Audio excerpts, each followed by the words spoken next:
Hello everyone, welcome to another edition of What's Cooking. I am Steve Newcomb, the general manager of our culinary department here, and today we are going to make a nice fall sandwich.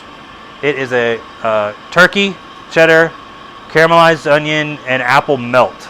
So what we've got here is some sourdough bread. Going to butter it up. Put it down on our grill.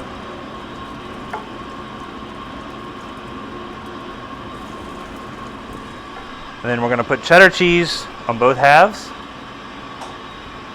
Then we're going to layer on our turkey, some caramelized onion,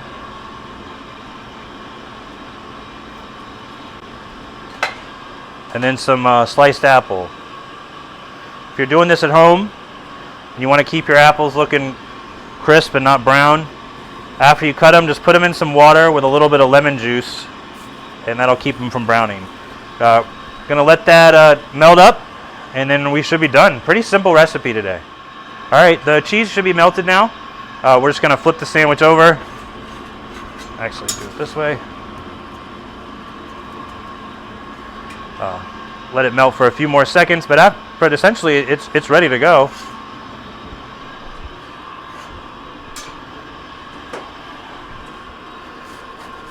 If you don't want sourdough, you don't have to have sourdough. You can switch it out to something else, but there you go. That's what it'll look like, available in the bistro and the cafe Monday, Wednesday, and Saturday this week. Thanks so much.